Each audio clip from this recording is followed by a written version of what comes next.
Jesus was born of a royal line of David. He was born of a virgin. When Jesus was born, the wicked King Herod set out to kill all of the babies to try to get Jesus. And Jesus descended into hell to set the captives free.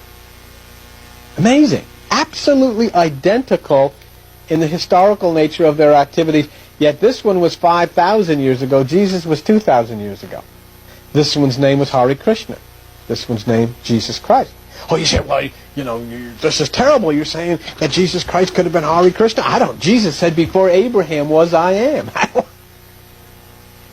But the one that's called Hare Krishna that all of the Christians fear, what did he speak of? He spoke of peace. He spoke of inner tranquility. He spoke of communion with the animals and love of nature and love for all things and love for the God who was within, exactly as Jesus spoke.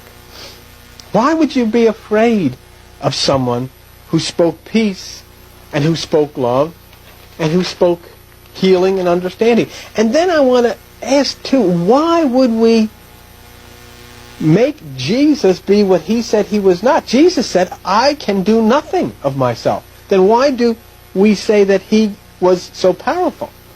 Because he says he wasn't. John 5:30, of myself I can do nothing. If I give a testimony to myself, the testimony is false. In other words, if he says he's a big shot and he can do all these super things, then he would be a liar. But we said that. So then we have steered away from what he tried to get you to understand, was that he was a manifestation of the Christ, and you can be too. And in fact, the whole purpose of God and the Bible from the times of the ancients back to Hare Krishna was just the opposite of what Christianity teaches. It wasn't that you're some sniveling sinner condemned to hell and that you need this church to save you. It is that you are created to become an image of Christ, a brother of Christ, to have the mind of Christ and a Christ, the Christ consciousness within you. That's to me, that's tremendous. But if you tell this, even though this is exactly what Jesus said, people will get mad at you. They do it to me all the time. See?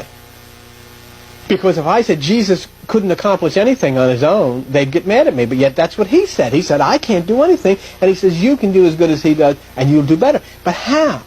And he said the same way, by seeking within yourself and finding that which is the Christ consciousness. Jesus' last name was not Christ. Christ is a title. And basically, its word origin is Christus, Christos, and it was considered an ideal truth that comes as a divine manifestation of God to destroy incarnate error. Incarnate error is the error of the carnal mind. See?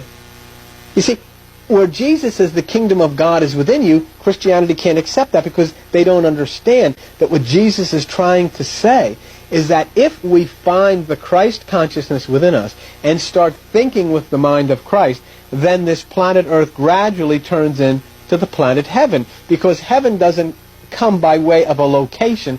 Heaven comes by way of a consciousness. In other words, heaven comes by way of a change of mind. If everybody starts thinking like Christ, this planet becomes heaven. It's just that simple. There's no big deal. It's just that simple. If you begin to think as Christ, the planet Earth becomes the planet heaven. It even starts right in your house.